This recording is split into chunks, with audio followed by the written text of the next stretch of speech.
नमस्कार दोस्तों, मैं अंजनी कुमार एक बार फिर आप लोगों का आपके अपने YouTube चैनल फिजिक्स टूल में हार्दिक अभिनंदन और स्वागत करता हूं। ठीक है, कक्षा 12 भौतिक विज्ञान का एक नया टॉपिक लेकर आपके बीच में मैं फिर हाजिर हूं और उस टॉपिक का नाम है अपवन वेग तथा धारा में संबंध। ठीक है, और ये डायग्राम मैंने यहाँ पहले से बना रखा है, जो कि हम बार बार लगातार वीडियोस में, ये लास्ट वीडियो में ये डायग्राम पढ़ रहे हैं कि चालक लिया हमने एल लंबाई का, इसकी मोटाई कितनी है, ए अनुप्रस्थ काट ए है, एल लंबाई का चालक है। और जैसे इस चालक को बैटरी से कनेक्ट किया जाता है, तो बैटरी ने क्या किया, V वोल्ट की बैटरी थी, बैटरी ने इस चालक में जो इलेक्ट्रॉन थे उन इलेक्ट्रॉनों पर धक्का देना शुरू कर दिया। कौन से इलेक्ट्रॉन? मुक्त इलेक्ट्रॉन पर। जैसे इन मुक्त इलेक्ट्रॉनों पर धक्का लगा, ये मुक्त इलेक्ट्रॉन इस एक निश्चित दिशा में गति करना शुरू कर देते हैं, वो भी ऋण सिरे से धन सिरे की ओर। ये चीज हम बार बार पढ़ रहे हैं। जैसे ये निश्चित दिशा में गति करते हैं तो इनका जो औसत वेग होता है, क्योंकि ये लगातार रास्ते में आयनों से टकराते हुए गति करेंगे तो स्पीड कम ज्यादा होगी, इस औसत वेग को हम कहते हैं अपवहन वेग। और जब ये इलेक्ट्रॉन अपवन वेग से गति करते हुए लगातार इस प्रकार दौड़ रहे हैं तो इनके विपरीत दिशा में धारा प्रवाह शुरू हो जाता है। इस धारा का हमें अपवन वेग के साथ क्या संबंध है वो स्थापित करना है। बता देना चाहूंगा, वीडियो लगातार देखें, क्योंकि लास्ट वीडियो में हमने अपवन वेग का विद्युत क्षेत्र के साथ संबंध निकाला, फिर अपवन वेग का वोल्टेज के साथ या विभवांतर के साथ संबंध निकाला। आज हम अपवन वेग का धारा के साथ संबंध निकाल रहे हैं। ठीक है, तो वीडियो लगातार देखना बहुत ज़्यादा जरूरी है। ऐसा नहीं है कि एक वीडियो देख लिया और एक छोड़ दिया। अगर आप रियल में अपनी पढ़ाई स्टार्ट कर रहे हो, अपना सिलेबस शुरू कर रहे हो, तो आप मेरे साथ कंटिन्यू वीडियो को देखना शुरू कर दें। ठीक है, लगातार आपका सिलेबस कंप्लीट हो जाएगा बड़े ही आराम से। ठीक है, तो आप इस चीज़ का पूरा ध्यान रखो। और फिर मैं कह रहा हूँ कि 5वां चैप्टर चल रहा है तो आप शुरुआत वाले वीडियो देखें। हालांकि मैंने नोट्स पेपर पर वीडियो करवाए हैं, लेकिन फिर बता देना चाहूँगा कि 4 चैप्टर वहाँ कंप्लीट हो चुके हैं। उनमें जो प्रॉब्लम होगी वो मैं बोर्ड पर कवर करवा दूंगा आपको, लेकिन वो वीडियो वहां से आप देखना स्टार्ट कर दें। और ये मैंने चैप्टर, इसका मैं एक वीडियो इसीलिए डाल रहा हूं ताकि आप पीछे से वो चैप्टर पढ़कर आओ, तो और ये साथ साथ आप पढ़ सको। और इन वीडियो में थोड़ा मैटर रख रहा हूँ, छोटे छोटे टॉपिक ले रहा हूँ और एक टॉपिक एक दिन के हिसाब से करवा रहा हूँ, ज़्यादा मैं भी जल्दबाजी नहीं कर रहा। तो आप कंटिन्यू पढ़ाई शुरू कर दें। देखो, विद्युत क्षेत्र की दिशा प्लस से माइनस की ओर होती है और विद्युत क्षेत्र विभवांतर, और इनका अपवन वेग के साथ हमने संबंध पढ़ लिया। अब धारा के साथ संबंध पढ़ रहे हैं। तो पहले मैं इस चालक के बारे में, ये एक अच्छा इंपॉर्टेंट टॉपिक है और एक बार बोर्ड एग्जाम में पूछा भी गया है। आप पुराने पेपर उठा के देखो, बोर्ड एग्जाम में ये क्वेश्चन आपको एक या 2 बार मुझे याद आ रहा है, उससे ज़्यादा भी हो सकता है ये पूछा गया हो। ठीक है, तो अच्छा ये टॉपिक है। और ये भी बता देना चाहूँगा 2020 बोर्ड एग्जाम में ये क्वेश्चन आया भी नहीं है। मतलब इस साल नहीं आया तो अगले साल जब आप कक्षा 12वीं के पेपर दोगे, कक्षा 12 के पेपर दोगे, जब आप बोर्ड एग्जाम में बैठोगे, तब आप लोगों के लिए मैं तो ये कहता हूँ कि एक अच्छा इंपॉर्टेंट टॉपिक है, अपवन वेग वाला भी और ये भी। ठीक है, तो दोनों को अच्छी तरीके से क्लियर करने की कोशिश करना। चलिए, आपने क्या पढ़ा है वो पहले मैं लिख देता हूं। मैं यहां लिख रहा हूं कि माना चालक जिसकी लंबाई स्मॉल एल तथा अनुप्रस्थ काट क्षेत्रफल ए है। ठीक है, लंबाई कितनी है इसकी? Small L. अनुप्रस्थ काट यानी इसकी मोटाई ये कितनी है? ए है। मुझे यहां पर धारा और अपवन वेग के बीच में संबंध निकालना है। तो स्पष्ट बात है कि मुझे धारा का मान निकालना पड़ेगा और उसका अपवन वेग के साथ संबंध स्थापित करना पड़ेगा, जैसा हम गणित में करते हैं नॉर्मली, ऐसा क्वेश्चन हम करते हैं मैथ्स में भी। तो एक काम करता हूं मैं, पहले मैं धारा निकाल लेता हूं कि इसमें कितनी धारा बह रही है। ठीक है, पहले मैं धारा काउंट कर लेता हूं और मैं यहां लिख देता हूं माना, क्या माना, चालक में प्रवाहित धारा I है, इलेक्ट्रॉनों के विपरीत दिशा में बहती है। अब देखो विद्युत धारा का सूत्र क्या होता है, विद्युत धारा का सूत्र होता है I बराबर del Q upon del T होता है। स्पष्ट बात है, अगर आप धारा का मान निकालना चाहते हो तो टोटल आवेश निकालो और उस आवेश में कितना समय लगा है वो निकालो, दोनों मान यहां रख दो, धारा का सूत्र आ जाएगा। आवेश कौन सा, ये आवेश जो बिंदु ऋण बिंदु से धन बिंदु तक, यानी यहां से लेकर यहां तक जितना चार्ज सप्लाई हुआ है, जितना चार्ज प्रवाहित हुआ है, उस चार्ज का मान निकाल लो। नंबर 1 बार वो तो हो जाएगा डेल क्यू। नंबर 2 बार ये चार्ज जब यहां से लेकर यहां तक आएगा तो इसको कितना समय लगेगा, वो समय आप यहां लिख दो। दोनों का जैसे ही आप भाग दोगे आपके पास धारा आ जाएगी। चलिए मैं क्रम से काम करता हूं, पहले आवेश निकालता हूं। ठीक है, अब देखो बच्चों, आवेश इस चालक में कितने, मुझे तो कोई आइडिया नहीं लग रहा। ठीक है, तो मैं एक छोटी सी कल्पना कर रहा हूं, वो क्या है, ध्यान देना कि माना चालक के एकांक आयतन में, एक आयतन में यानी छोटे से टुकड़े में, एकांक आयतन में आवेश की मात्रा कह दो, या हम आवेश के रूप में कौन ले रहे हैं, इलेक्ट्रॉन, तो मैं यहां इलेक्ट्रॉन का ही नाम लिख देता हूं। चालक के एकांक आयतन में जो इलेक्ट्रॉन है उनकी संख्या बता रहा हूं स्मॉल है, ध्यान देना। चालक के एक आयतन में कितने इलेक्ट्रॉन ले रहा हूं, एक आयतन, जैसे ये चालक है तो इसके एक छोटे से टुकड़े में n इलेक्ट्रॉन है। ठीक है, n इलेक्ट्रॉन मैं यहां पर मानकर चल रहा हूं। क्लियर। अब एक बात बताओ, मेरे इस चालक का आयतन कितना है, मैं तो टोटल आयतन की बात करूं कि इसका आयतन कितना है। तो एक बात बताओ, इस चालक की मोटाई कितनी है a, लंबाई कितनी है l। अगर लंबाई को मोटाई से गुणा कर दो, ठीक, सॉरी, लंबाई कितनी है l है, और इस चालक का अनुप्रस्थ काट क्षेत्रफल कितना है a है। तो अनुप्रस्थ काट क्षेत्रफल को अगर आप लंबाई से गुणा कर दो, क्षेत्रफल को दूरी से गुणा कर दो, आयतन आ जाता है। तो इस चालक का बताओ संपूर्ण आयतन कितना होगा। मैं तो ये कहूंगा कि इसका संपूर्ण आयतन होगा क्षेत्रफल इंटू लंबाई। क्षेत्रफल, इसका अनुप्रस्थ काट क्षेत्रफल कितना है a है, और लंबाई कितनी है l। तो क्षेत्रफल को लंबाई से गुणा कर दो, आयतन आ गया। ठीक है, अब एक बात बताओ, एक आयतन में कितने इलेक्ट्रॉन है n, तो मेरा टोटल इस चालक का आयतन कितना है al, इसलिए इस चालक में कुल इलेक्ट्रॉनों की, ध्यान देना थोड़ा सा आप लोग, कुल इलेक्ट्रॉनों की संख्या ये हो जाएगी NaL।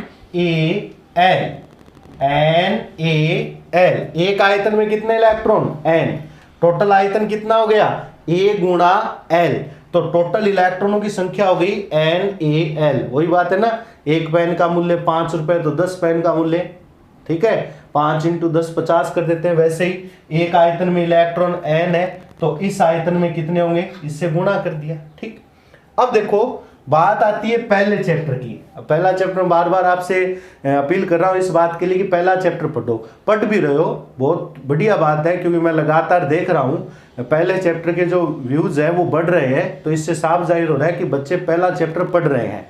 ठीक है, पहले चैप्टर में मैंने आपको बताया था कि कोई भी कण होता है ना, उस कण पर आवेश का निश्चित मान होता है, छोटे से छोटा मान, ठीक है, और वो छोटे से छोटा मान होता है E, जिसे आवेश का क्वांटम कहते हैं, ठीक है। वो वहां से आप देखना, जरूर समझ में आ जाएगा, और शायद दूसरे या तीसरे वीडियो के अंदर ही आपको ये मिल जाएगा।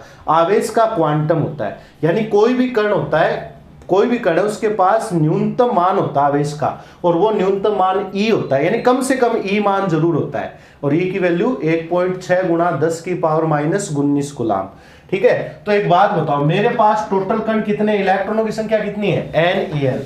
तो इस चालक में कुल आवेश की बात करूं, डेल Q, टोटल चार्ज हो गया ना। अब बताओ NaL तो टोटल संख्या है, इलेक्ट्रॉनों की टोटल संख्या ये है, और प्रत्येक इलेक्ट्रॉन के पास कितना चार्ज होता है, E, तो इन सब के पास कितना हो गया, NaLe, ठीक है। ये आ गया टोटल चार्ज। इक्वेशन नंबर 2 दूंगा, आवेश आ गया। अब मुझे निकालनी है इस इलेक्ट्रॉन को यहां से यहां तक आने में लगा जो समय है, जो समय अवधि है, उसकी गणना करनी है अपने को, ठीक है। अब एक बात बताओ, ये इलेक्ट्रॉन यहां से यहां तक चला तो इसने कितनी दूरी तय की, L लंबाई, क्योंकि इलेक्ट्रॉन चालक के भीतर गति कर रहा है, तो जितना लंबा चालक है उतनी दूरी तय करेगा। नंबर 2 बात, किस स्पीड से गति कर रहा है, तो आप कहोगे कि सर ये तो अपवन वेग से गति कर रहा है। तो एक बात बताओ, मैं यहां लिख रहा हूं कि चालक के इलेक्ट्रॉन, कौन से इलेक्ट्रॉन है ये, मुक्त इलेक्ट्रॉन, चालक के इलेक्ट्रॉन Vd अपवहन वेग से, Vd अपवन वेग से चालक के अंदर L दूरी तय करते हैं, करते कि नहीं करते। अपन वेग कितना है, Vd, और कितनी दूरी तय की इलेक्ट्रॉनों ने, L दूरी, इसलिए समय बराबर क्या होता है, सूत्र पढ़ते हैं हम, समय बराबर होता है दूरी भाग चाल, या वेग कह दो, दूरी में चाल का भाग लगा दो, समय आ जाएगा। तो यहां लिख रहा हूं, समय डेल T से लिख दूं, दूरी कितनी तय की है, L, वेग कितना है, Vd, ये आ गई इक्वेशन नंबर 3, ठीक है।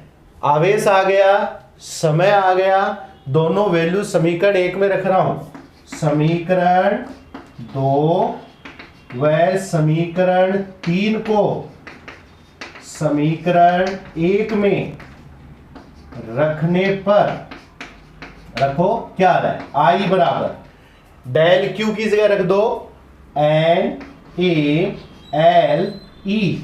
और डेल T की जगह रख दो L अपॉन Vd, ठीक है। अब L से L कैंसिल हो जाएगा, तो I बराबर आएगा NaeV, ये Vd ऊपर आ जाएगा ना, Vd, ये लो, ये संबंध आ चुका है, ठीक है। अपवन वेग का धारा के साथ संबंध, I बराबर NaeVd, अपवन वेग का धारा के साथ संबंध हमने निकाल लिया, ठीक है। तो ये चीज आपके समझ में आई होगी, मैं उम्मीद करता हूं। आप इसका स्क्रीनशॉट ले सकते हो ताकि नोट्स बनाने में आसानी हो। चलिए अब देखो, ये आ गया अपवन वेग का धारा के साथ संबंध, और संबंध क्या बताता है आप लोगों को, वो मैं बात यहां नोट कर रहा हूं, ठीक है। ये संबंध आपको ये बात की जानकारी दे रहा है। अब बात बताना मेरे को, n एक आयतन में इलेक्ट्रॉन की संख्या कांस्टेंट मान सकते हैं किसी चालक के लिए, a चालक की मोटाई कांस्टेंट जो हमने लिया है मान सकते हैं, E इलेक्ट्रॉन का आवेश होता है, कांस्टेंट होता है, मान सकते हैं। तो रिजल्ट ये आया, I समानुपाती Vd, अर्थात चालक में प्रवाहित धारा अपवहन वेग के समानुपाती होती है। चालक में प्रवाहित धारा अपवहन वेग के समानुपाती होती है। तो ये हमारा वो मोस्ट इंपॉर्टेंट टॉपिक था। इसको आप एक दो बार जरूर देखें, आसानी से समझ में आ जाएगा। लेकिन नए टॉपिक है तो थोड़ा सा मुश्किल हो सकता है, लेकिन समझने की कोशिश करना, बहुत ही सिंपल है। एक या दो बार देखते ही याद हो जाएगा। ठीक है, याद करना। बहुत बार एग्जाम में ये चीज पूछी जाती है, सिद्ध करो I समानुपाती VD, या फिर ये लिखा हुआ आता है कि धारा अपवहन वेग के समानुपाती होती है। तो आप इस प्रकार ये चीज यहाँ पर प्रूफ कर सकते हो। इसके अलावा ये मेन हेडिंग जो मैंने लगाई है ये भी परीक्षा में दी हुई आ सकती है। एक तो आप स्क्रीनशॉट ले लिया करो ताकि जब नोट्स बनाओ तो आपको मुश्किल न हो, और जो इमेज आती है स्क्रीनशॉट की उससे आप नोट्स तैयार कर सकते हो। चलिए एक बात और बता दो यहाँ पर, ठीक है, आपने संबंध निकाला है ये, चूंकि I बराबर NAE VD होता है कि नहीं होता? I बराबर क्या होता है? NAE VD। हम जानते हैं, देखो इसमें एक नया सूत्र और स्थापित करता हूं। हम जानते हैं कि जो अपवहन वेग होता है उसका मान होता है E टो M E, होता है कि नहीं होता? ये पढ़ा है हमने लास्ट वीडियो में। अगर मैं अपवहन वेग का मान यहां रख दूं तो क्या आएगा?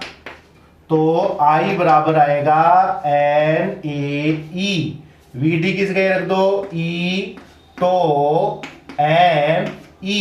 समझ में आ रही है बात आपको? मैंने अपवहन वेग की जगह वैल्यू रख दी। सूत्र है ना अपने पास अपवहन वेग का, तो I बराबर आ गया NAE square to upon ME। बात समझ में आ रही है क्या? ठीक है, NAE स्क्वायर टो ME। अब देखो N कांस्टेंट है, A कांस्टेंट है, बात समझ रहे हो? N कांस्टेंट है, A कांस्टेंट है, E कांस्टेंट है, टो कांस्टेंट है, स्मॉल m भी कांस्टेंट है किसी चालक के लिए। N एकांक आयतन में इलेक्ट्रॉन की संख्या, A इसकी मोटाई, E आवेश, टो विश्रांति काल, M इलेक्ट्रॉन का द्रव्यमान। तो यहां से एक रिजल्ट ये निकला, अगर चालक के लिए मानूं तो ये जो धारा है ना, ये धारा विद्युत क्षेत्र के भी क्या होती है? समानुपाती होती है। ठीक है, यानी ये धारा और विद्युत क्षेत्र में संबंध हो जाएगा। चालक में प्रवाहित धारा और विद्युत क्षेत्र में संबंध हो जाएगा। इस संबंध को अगर आप और अच्छी तरीके से लिखना चाहो तो ऐसे भी लिख सकते हो, अगर आपको याद है तो। ठीक है, इसी संबंध को मैं यहां से दोबारा उठा रहा हूं क्योंकि ये भी चीज आती है। एक बात ये भी देखने को मिलती है, क्या VD बराबर म्यू ई होता है? क्या पढ़ा है हमने इसको म्यू माना था, याद आ रहा है क्या? E टो M को कांस्टेंट नाम दिया था, जिसे गतिशीलता कहा था हमने। अगर ये वैल्यू यहां रखूं तो ये आएगा I बराबर NAE म्यू ई। ठीक है, अब ये सूत्र और ये सूत्र दोनों एक ही चीज है बच्चों। ठीक है, अगर आप इस सूत्र में म्यू की वैल्यू निकालोगे ना तो यही आएगा। समझ गए बात मेरी? तो ये धारा का विद्युत क्षेत्र के साथ संबंध है। धारा का किसके साथ है? विद्युत क्षेत्र के साथ संबंध हो गया। और गतिशीलता भी आ चुकी है, तो मैं लिखूंगा यह विद्युत धारा का या विद्युत धारा तथा गतिशीलता के बीच संबंध है। समझ में आ रही है बात मेरी? अगर आप ये वैल्यू रख रहे हो तो विद्युत क्षेत्र के साथ संबंध निकाल सकते हो, और अगर आपने ये वैल्यू रख दी, क्योंकि ये म्यू होता है ना, कांस्टेंट माना हमने। लास्ट वीडियो देखो, कंटिन्यू देखो, लगातार देखोगे, शॉर्ट नोट्स बना लो अपनी तरीके से, तो ये चीजें समझ में आ जाएगी। तो VD बराबर क्या होता है? Mu E. अगर ये VD की जगह म्यू ई यहां रख दूं तो ये समीकरण बनेगी, और इस समीकरण के अकॉर्डिंग अगर बात करूं तो ये विद्युत धारा और गतिशीलता के बीच में भी ये संबंध स्थापित हो रहा है। तो आज के इस वीडियो में फिलहाल इतना ही। इसको आप अच्छी तरीके से तैयार करना, नोट्स बनाओ और क्रम से इनको तैयार करो। बार बार मैं बोल रहा हूँ, ठीक है, लगातार तैयार करोगे इनको तो वैसा ही आपको महसूस होगा जैसे क्लास में महसूस होता है। और ये कक्षाएं आप लोगों के हमेशा आपके साथ रहेंगी, क्योंकि ये वीडियो में बार बार कह रहा हूँ रिकॉर्डेड हो चुके हैं। जब आपका मन आए तब आप इनको देख सकते हो, जब आपको टॉपिक से संबंधित समस्या हो तब आप वीडियो देख सकते हो। तो आपके लिए बहुत ज़्यादा ये जो वीडियो है वो सहायक साबित होंगे। तो आपसे मेरा यही अनुरोध है कि वीडियो बार बार देखें और प्लीज़ जो भी बच्चे इनसे वंचित है वो भी वंचित न रहें, इसके लिए आपसे मैं अनुरोध करता हूं कि उनको भी हमारे इस चैनल के बारे में अवगत करवाएं, ताकि वो बच्चे भी लगातार अपना सिलेबस जारी कर सकें। ठीक है, तब तक के लिए धन्यवाद। जय हिंद, जय भारत।